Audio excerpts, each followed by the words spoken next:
In the latest patch, you might have noticed if you shoot full auto, something was slightly changed. So the way it used to be is that if you would shoot full auto, the gun would kick up. The first 5 to 10 bullets, or even more, depending on how fast it shoots, would go above the target, then it would stabilize on where you first aimed at. Now it's still very similar. Basically, you start shooting, it goes up, but after you go up to the initial hump, you get some control over how fast it pulls down. That, however, doesn't, I think, solve the original problem here, because to me it appears when they first tried to nerf full auto recoil, the idea was to make it harder for players to constantly shoot full auto. However, I think they overshot the target with that. I'm going to show you.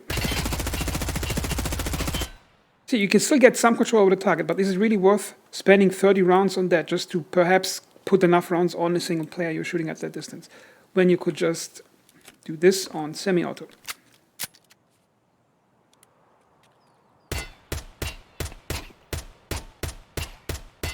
The fire rate is slower, but all my shots, look where my shots are, all on target.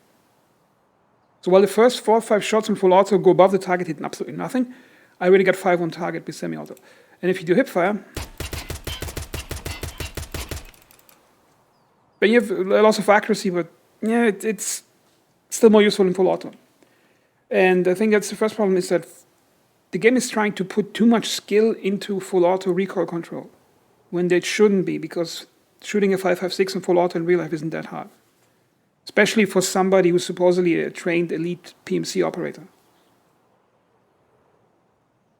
I think the game is trying to infuse too much gameplay and too much importance into this part of the game when it shouldn't. Like, full auto fire should have some manual control over where it's going. However, the control required by the player should be minimal. It should be absolutely easy to shoot an average assault rifle like this one in full auto. And the way it should be nerfed should be by the overheating system, by weapons malfunctioning, and other factors. I think it would be a more elegant solution, because the current solution is not realistic. Now, the counter-argument to realism often is that the game is supposed to be fun, not just realistic. However, my counter-argument to that is, where's the fun if certain weapons lose their tactical purpose because full auto is useless when using them with it? If you take an MP5K, or even an MP5 on full auto, a 9mm submachine gun, one of their tactical features is being able to shoot full auto with great accuracy and little effort. That's the whole point of submachine guns compared to a pistol. Because if for some reason 9mm or 5.56 would be uncontrollable in full auto, then most weapons would not have full auto fire modes on them.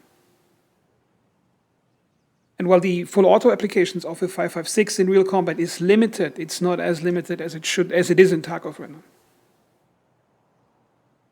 And ask yourself, how many times in Escape from Tarkov did you want to go in with a 9mm weapon and you picked the Glock 17 over an MP5 or an MP5K because you think, on a subconscious level perhaps, why should I use that thing, because full auto is useless anyway, I can just get a Glock. It's cheaper, twice as cheap in most cases, and you hit all the shots on target.